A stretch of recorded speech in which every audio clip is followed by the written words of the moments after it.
ആകാശവാണി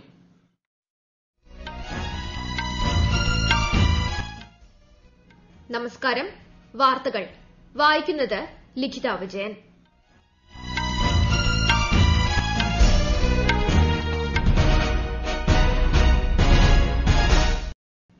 പ്രധാന വാർത്തകൾ. കാർഷിക മേഖലയിലെ പരിഷ്കാരങ്ങൾ കർഷകർക്ക് പുതിയ അവസരങ്ങൾ തുറക്കുമെന്ന് പ്രധാനമന്ത്രി നരേന്ദ്രമോദി. ഫിക്കി വാർഷിക സമ്മേളനം പ്രധാനമന്ത്രി ഉദ്ഘാടനം ചെയ്തു. ആഗോള കാലാവസ്ഥാ സമ്മേളനത്തെ പ്രധാനമന്ത്രി നരേന്ദ്രമോദി ഇന്ന് വെർച്വലായി അഭിസംബോധന ചെയ്യും. രാജ്യത്ത് കോവിഡ് വാക്സിൻ വിതരണത്തിന് മാർഗരേഖയായി. കേരളത്തിൽ കോവിഡ് വാക്സിൻ വിതരണം പൂർണ്ണമായും സൌജന്യമായിരിക്കുമെന്ന് മുഖ്യമന്ത്രി. കേരളത്തിൽ തദ്ദേശ തെരഞ്ഞെടുപ്പിന്റെ മൂന്നാം ഘട്ടത്തിനുള്ള പരസ്യപ്രചാരണം അവസാനിച്ചു. 4 ജില്ലകളിൽ വോട്ടെടുപ്പ് തിങ്കളാഴ്ച. ഇന്ത്യൻ സൂപ്പർ ലീഗ് ഫുട്ബോളിൽ ഇന്ന് ഒഡീഷ ഗോവ പോരാട്ടം. വാർത്തകൾ വിശദമായി. പാരീസ് കരാറിന്റെ 5ാം വാർഷികത്തോടനുബന്ധിച്ച് 2020 കാലാവസ്ഥാ അഭിലാഷ ഉച്ചകോടിയിൽ പ്രധാനമന്ത്രി നരേന്ദ്രമോദി ഇന്ന് സംസാരിക്കും. UN, ബ്രിട്ടൻ, ഫ്രാൻസ് എന്നിവർ ചിലിയുടെയും ഇറ്റലിയുടെയും സഹകരണത്തോടെയാണ് ഉച്ചകോടിക്ക് ആതിഥേയത്വം വഹിക്കുന്നത്. പാരീസ് കരാറിനെ തുടർന്ന് നേതാക്കൾക്ക് പുതിയ പ്രതിബദ്ധതകൾ പ്രഖ്യാപിക്കാനുള്ള അവസരമാകും ഉച്ചകോടി. UN secretary general Antonio Guterres, British പ്രധാനമന്ത്രി Boris Johnson, French president Emmanuel Macron എന്നിവരും ഉച്ചകോടിയിൽ പ്രസംഗിക്കും. ലോകം ഇന്ത്യയ്ക്കുമേൽ അർപ്പിച്ച വിശ്വാസം കഴിഞ്ഞ കുറച്ചു മാസങ്ങൾക്കുള്ളിൽ വീണ്ടും ശക്തിപ്പെട്ടതായി പ്രധാനമന്ത്രി നരേന്ദ്രമോദി. ഫിക്കിയുടെ 93ാമത് വാർഷിക സമ്മേളനം ഉദ്ഘാടനം ചെയ്യുകയായിരുന്നു അദ്ദേഹം. കാർഷിക മേഖലയിലെ എല്ലാ തടസ്സങ്ങളും സർക്കാർ ഇപ്പോൾ നീക്കം ചെയ്യുകയാണ്. പരിഷ്കാരങ്ങൾക്ക് ശേഷം കർഷകർക്ക് പുതിയ വിപണികളും സാങ്കേതികവിദ്യയുടെ കൂടുതൽ ആനുകൂല്യങ്ങളും ലഭിക്കും. കോൾഡ് സ്റ്റോറേജ് സൌകര്യം നവീകരിക്കും. ഇത് കാർഷിക മേഖലയിൽ കൂടുതൽ നിക്ഷേപത്തിന് കാരണമാകും. ഇതിലൂടെ കർഷകർക്ക് കൂടുതൽ പ്രയോജനം ലഭിക്കുമെന്നും പ്രധാനമന്ത്രി നരേന്ദ്രമോദി പറഞ്ഞു. രാജ്യത്താകമാനമുള്ള കർഷകർക്ക് ഗുണം ചെയ്യുന്നതാണ് കാർഷിക നിയമമെന്ന് കേന്ദ്ര വാണിജ്യ വ്യവസായ മന്ത്രി പീയൂഷ് ഗോയൽ. വ്യവസായ പ്രമുഖരുടെയും സാമ്പത്തിക വിദഗ്ധരുടെയും കൂട്ടായ്മയായ ഫിക്കി യോഗത്തെ അഭിസംബോധന ചെയ്ത് സംസാരിക്കുകയായിരുന്നു അദ്ദേഹം. പഴയ നിയമങ്ങളെ പൂർണ്ണമായും ഇല്ലാതാക്കുകയല്ല, മറിച്ച് കർഷകർക്ക് വ്യാപാര വ്യവസായ വിനിമയ മേഖലകളിൽ പുതിയ മുന്നേറ്റം ഉണ്ടാക്കുകയാണ് ലക്ഷ്യമെന്നും കേന്ദ്രമന്ത്രി പറഞ്ഞു. രാജ്യത്ത് ഈ ഖാരിഫ് സീസണിൽ 40,53,000 നെൽ കർഷകർക്ക് 70,000 കോടി രൂപയുടെ മിനിമം താങ്ങുവില ലഭ്യമാക്കിയതായി കേന്ദ്ര സർക്കാർ അറിയിച്ചു. നിലവിലുള്ള പദ്ധതികൾ പ്രകാരം കർഷകരിൽ നിന്ന് ഖാരിഫ് വിളകൾ മിനിമം താങ്ങുവിലയ്ക്ക് വാങ്ങുന്നത് തുടരുകയാണെന്ന് കേന്ദ്ര കൃഷി മന്ത്രാലയം അറിയിച്ചു. പഞ്ചാബ്, ഹരിയാന, ഉത്തർപ്രദേശ്, തെലങ്കാന, ഉത്തരാഖണ്ഡ്, തമിഴ്നാട്, ചണ്ഡീഗഡ്, ജമ്മുകശ്മീർ, കേരളം, ഗുജറാത്ത്, ആന്ധ്രാപ്രദേശ്, ഒഡീഷ, മധ്യപ്രദേശ്, മഹാരാഷ്ട്ര, ബീഹാർ എന്നിവിടങ്ങളിൽ സംഭരണം സുഗമമായി തുടരുകയാണ്. ആകെ 372 ലക്ഷം ടൺ സംഭരിച്ചതിൽ 202 ലക്ഷം ടണ്ണിലധികം പഞ്ചാബിൽ നിന്നാണ്. ഇത് രാജ്യത്തെ മൊത്തം സംഭരണത്തിന്റെ 54.45%. മൂലധന ചെലവിനായി സംസ്ഥാനങ്ങൾക്ക് പ്രത്യേക സഹായം എന്ന പേരിൽ കേന്ദ്ര സർക്കാർ പ്രഖ്യാപിച്ച പദ്ധതിയുടെ ആനുകൂല്യം തമിഴ്നാട് ഒഴികെയുള്ള എല്ലാ സംസ്ഥാനങ്ങൾക്കും ലഭ്യമായി. ആത്മനിർഭർ ഭാരത് പാക്കേജിന്റെ ഭാഗമായി ഒക്ടോബർ 12-നാണ് കേന്ദ്ര ധനമന്ത്രി ഈ പദ്ധതി പ്രഖ്യാപിച്ചത്. കോവിഡ് മൂലമുള്ള നികുതി വരുമാനത്തിലെ കുറവ് കാരണം ബുദ്ധിമുട്ടുന്ന സംസ്ഥാന സർക്കാരുകളുടെ മൂലധന ചെലവ് വർദ്ധിപ്പിക്കുന്നതിനാണ് പദ്ധതി ലക്ഷ്യമിടുന്നത്. രാജ്യത്ത് കഴിഞ്ഞ 24 മണിക്കൂറിനിടെ 30,005 പേർക്ക് കൂടി കോവിഡ് സ്ഥിരീകരിച്ചു. നിലവിൽ 3,59,819 പേർ വിവിധ സംസ്ഥാനങ്ങളിലായി ചികിത്സയിലാണ്. 93,24,328 പേർ ഇതുവരെ കോവിഡിൽ നിന്നും മുക്തി നേടി. രോഗമുക്തി നിരക്ക് 94.89%.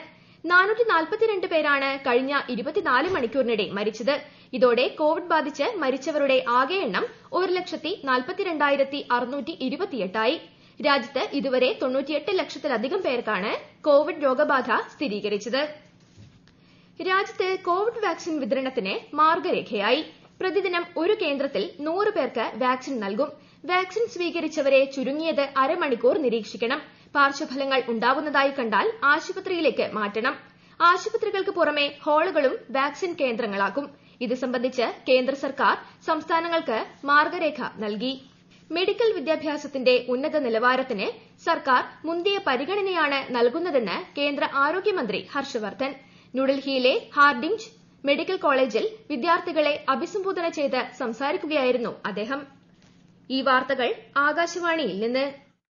കൊറോണ ആശങ്കയല്ല, ജാഗ്രതയാണ് വേണ്ടത്. കേന്ദ്ര ആരോഗ്യ മന്ത്രാലയം പുറപ്പെടുവിക്കുന്ന നിർദ്ദേശങ്ങൾ. ജനങ്ങൾ കൂട്ടം കൂടുന്നത് ഒഴിവാക്കുക. ഇടയ്ക്കിടെ കൈകൾ സോപ്പും വെള്ളവും ഉപയോഗിച്ചോ സാനിറ്റൈസർ ഉപയോഗിച്ചോ വൃത്തിയാക്കുക. നിർബന്ധമായും മാസ്ക് ധരിക്കുക. പനിയോ ചുമയോ ശ്വാസതടസ്സമോ തുടരുന്ന സാഹചര്യത്തിൽ വൈദ്യസഹായം തേടുക.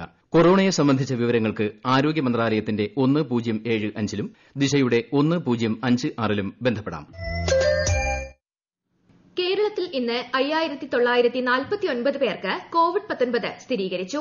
5268 പേർ രോഗമുക്തി നേടി. വിശദാംശങ്ങളുമായി നന്ദകുമാർ. മലപ്പുറം 765, കോഴിക്കോട് 763, എറണാകുളം 732, കോട്ടയം 593, തൃശൂർ 528, ആലപ്പുഴ 437, പാലക്കാട് 436, തിരുവനന്തപുരം 373, കൊല്ലം 354, പത്തനംതിട്ട 333, വയനാട് 283, കണ്ണൂർ 169, ഇടുക്കി 123, കാസർഗോഡ് 60 എന്നിങ്ങനെയാണ് കോവിഡ് സ്ഥിരീകരിച്ചത്. 24 മണിക്കൂറിനിടെ 59,690 സാമ്പിളുകൾ പരിശോധിച്ചു. ടെസ്റ്റ് പോസിറ്റിവിറ്റി നിരക്ക് 9.97 ആണ്. കഴിഞ്ഞ ദിവസങ്ങളുണ്ടായ 32 മരണം കോവിഡ് മൂലമാണെന്ന് സ്ഥിരീകരിച്ചതോടെ കേരളത്തിലാകെ മരണം 2594 ആയി. 5173 പേർക്ക് സമ്പർക്കത്തിലൂടെയാണ് രോഗം ബാധിച്ചത്. 646 പേരുടെ സമ്പർക്ക ഉറവിടം വ്യക്തമല്ല. 60,029 പേരാണ് ചികിത്സയിലുള്ളത്. 6,01,861 പേർ ഇതുവരെ കോവിഡിൽ നിന്നും മുക്തി നേടി. ഇന്ന് ഒരു പുതിയ ഹോട്ട്സ്പോട്ടാണുള്ളത്. 4 പ്രദേശങ്ങളെ ഒഴിവാക്കി. News desk Akashvani. കേരളത്തിൽ കോവിഡ് വാക്സിൻ വിതരണം പൂർണ്ണമായും സൌജന്യമായിരിക്കുമെന്ന് മുഖ്യമന്ത്രി പിണറായി വിജയൻ. വാക്സിന്റെ ലഭ്യത സംബന്ധിച്ച കാര്യങ്ങളിൽ വ്യക്തത വരാനുണ്ട്. വാക്സിൻ ലഭ്യമായാൽ സൌജന്യമായാകും വിതരണമെന്നും അക്കാര്യത്തിൽ സംശയം വേണ്ടെന്നും മുഖ്യമന്ത്രി വാർത്താ സമ്മേളനത്തിൽ വ്യക്തമാക്കി. കേരളത്തിൽ കോവിഡ് പൂർണ്ണമായും ഇല്ലാതാകുന്നതുവരെ ജനങ്ങൾ സ്വയം ലോക്ഡൌൺ പ്രഖ്യാപിക്കണമെന്ന് ആരോഗ്യമന്ത്രി കെ ശൈലജ. ശക്തമായ ഇടപെടൽ മൂലമാണ് സംസ്ഥാനത്ത് കോവിഡിനെ കുറേയേറെ പിടിച്ചു നിർത്താൻ സാധിച്ചത്. ആരോഗ്യമേഖലയിൽ കൂടുതൽ നിക്ഷേപമുണ്ടാവണം. പൊതു ആരോഗ്യ സംവിധാനം കൂടുതൽ മെച്ചപ്പെടേണ്ടതുണ്ടെന്നും ആരോഗ്യമന്ത്രി പറഞ്ഞു. ഡോക്ടർമാരുടെ സമരത്തെ ഒരു തരത്തിലും അംഗീകരിക്കുന്നില്ലെന്നും ശ്രീമതി കെ ശൈലജ പറഞ്ഞു. കേരളത്തിൽ തദ്ദേശ തെരഞ്ഞെടുപ്പിന്റെ 3ാംഘട്ട വോട്ടെടുപ്പിന്റെ പരസ്യപ്രചാരണം സമാപിച്ചു. കാസർഗോഡ്, കണ്ണൂർ, കോഴിക്കോട്, മലപ്പുറം ജില്ലകളിൽ തിങ്കളാഴ്ചയാണ് വോട്ടെടുപ്പ്. വോട്ടെണ്ണൽ ഈ മാസം 16 രാവിലെ 8 ആരംഭിക്കും. ഫലം വൈകാതിരിക്കാൻ കൃത്യതയാർന്ന സജ്ജീകരണങ്ങളാണ് ഒരുക്കിയിരിക്കുന്നതെന്ന് സംസ്ഥാന തെരഞ്ഞെടുപ്പ് കമ്മീഷണർ വി ഭാസ്കരൻ അറിയിച്ചു. സംസ്ഥാനത്താകെ 244 വോട്ടെണ്ണൽ കേന്ദ്രങ്ങളാണ് ഉള്ളത്. ഓരോ കേന്ദ്രങ്ങളിലെയും വോട്ടെണ്ണൽ പുരോഗതി കമ്മീഷന്റെ ട്രെൻഡ് സോഫ്റ്റ്വെയറിൽ തത്സമയം അപ്ലോഡ് ചെയ്യും. ആദ്യം എണ്ണുക തപാൽ വോട്ടുകളായിരിക്കും. ത്രിതല പഞ്ചായത്തുകളിലെ വോട്ടെണ്ണൽ ബ്ലോക്ക് തലത്തിലും മുനിസിപ്പാലിറ്റി, കോർപ്പറേഷനുകൾ എന്നിവിടങ്ങളിലേത് അതത് സ്ഥാപനങ്ങളിലെ കേന്ദ്രത്തിലുമായിരിക്കും നടക്കുക. പോളിംഗ് ഉദ്യോഗസ്ഥർക്കും ഏജന്റുമാർക്കും കോവിഡ് ടെസ്റ്റ് നടത്തണമെന്ന് നിർദ്ദേശിച്ചിട്ടില്ലെന്ന് സംസ്ഥാന തെരഞ്ഞെടുപ്പ് കമ്മീഷണർ വി ഭാസ്കരൻ അറിയിച്ചു. മറ്റ് സംസ്ഥാനങ്ങളിൽ നിന്നെത്തുന്ന വോട്ടർമാർക്ക് ബൂത്തിൽ ശരീരോഷ്മാവ് അളക്കുന്നതുൾപ്പെടെയുള്ള പരിശോധന നടത്താൻ നിർദ്ദേശം നൽകിയിട്ടില്ലെന്നും കമ്മീഷൻ വ്യക്തമാക്കി. ബൂത്തിൽ വോട്ടർമാർ മാസ്കും സാനിറ്റൈസറും ഉപയോഗിക്കുന്നുണ്ടെന്നും അകലം പാലിക്കുന്നുണ്ടെന്നും ഉറപ്പാക്കാൻ ഉദ്യോഗസ്ഥർക്ക് കമ്മീഷൻ നിർദ്ദേശം നൽകി. ഇന്ത്യൻ സൂപ്പർ ലീഗ് ഫുട്ബോളിൽ ഇന്ന് ഒഡീഷ ഗോവയെ നേരിടുന്നു. ഗോവ ബാംബോലിം GMC സ്റ്റേഡിയത്തിലാണ് മത്സരം. സീസണിലെ ആദ്യ വിജയമാണ് ഒഡീഷ ലക്ഷ്യം വെക്കുന്നത്. ഇതുവരെ 4 മത്സരങ്ങൾ കളിച്ചെങ്കിലും ടീമിന് ഒരു സമനില മാത്രമാണ് നേടാനായത്. നിലവിൽ പോയിന്റ് പട്ടികയിൽ 10ാം സ്ഥാനത്താണ് ഒഡീഷ. പ്രധാന വാർത്തകൾ ഒരിക്കൽ കൂടി. കാർഷിക മേഖലയിലെ പരിഷ്കാരങ്ങൾ കർഷകർക്ക് പുതിയ അവസരങ്ങൾ തുറക്കുമെന്ന് പ്രധാനമന്ത്രി നരേന്ദ്രമോദി. ഫിക്കി വാർഷിക സമ്മേളനം പ്രധാനമന്ത്രി ഉദ്ഘാടനം ചെയ്തു. ആഗോള കാലാവസ്ഥാ സമ്മേളനത്തെ പ്രധാനമന്ത്രി നരേന്ദ്രമോദി ഇന്ന് വെർച്വലായി അഭിസംബോധന ചെയ്യും. രാജ്യത്ത് കോവിഡ് വാക്സിൻ വിതരണത്തിന് മാർഗരേഖയായി. കേരളത്തിൽ കോവിഡ് വാക്സിൻ വിതരണം പൂർണ്ണമായും സൌജന്യമായിരിക്കുമെന്ന് മുഖ്യമന്ത്രി. കേരളത്തിൽ തദ്ദേശ തെരഞ്ഞെടുപ്പിന്റെ 3ാം ഘട്ടത്തിനുള്ള പരസ്യപ്രചാരണം അവസാനിച്ചു. 4 ജില്ലകളിൽ വോട്ടെടുപ്പ് തിങ്കളാഴ്ച. ഇന്ത്യൻ സൂപ്പർ ലീഗ് ഫുട്ബോളിൽ ഇന്ന് ഒഡീഷ ഗോവ പോരാട്ടം.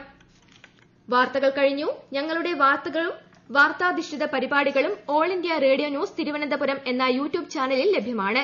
കൂടുതൽ വാർത്തകൾക്കായി @AllIndiaRadioNews തിരുവനന്തപുരം എന്ന ഫേസ്ബുക്ക് പേജും @ARnews_TVM എന്ന ട്വിറ്റർ ഹാൻഡിലും സന്ദർശിക്കുക.